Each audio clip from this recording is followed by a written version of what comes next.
Bonjour chers amis de la démocratie, les salutations protocolaires ayant déjà été faites, je commencerai directement en disant qu'au nom du Parlement des jeunes Genevois, je tenais à exprimer notre profonde satisfaction d'avoir pu faire partie des nombreux partenaires de la Chancellerie d'État pour cette première édition de la Semaine de la démocratie.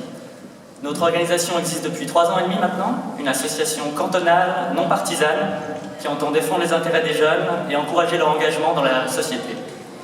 Nous avons pu cette semaine défendre notre conception large d'un engagement.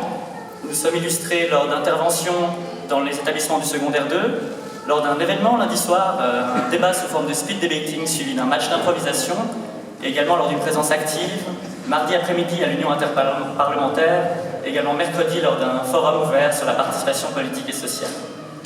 Défendre une participation large, un engagement large dans la société est très important selon nous.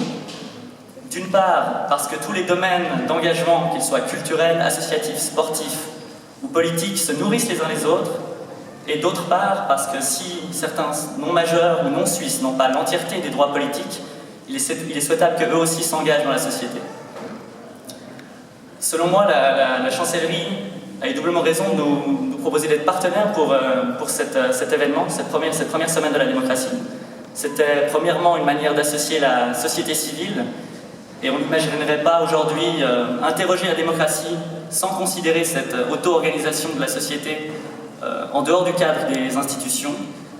Tant les ONG, par leur caractère transnational, ou les associations plus locales, sont des relais indispensables aujourd'hui pour compléter le travail des institutions sur le terrain. Et ce n'est pas l'ONU qui contredirait ce que je suis en train de dire, puisqu'ils ont choisi pour thème de cette journée de la démocratie de mardi, un espace pour la société civile. Deuxièmement, c'était également une manière, en associant le Parlement des jeunes, d'associer une voix des jeunes.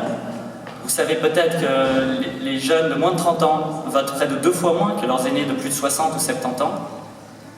Et il y a vraiment un phénomène chez les jeunes de délaissement des formes traditionnelles de participation politique, comme celle du vote.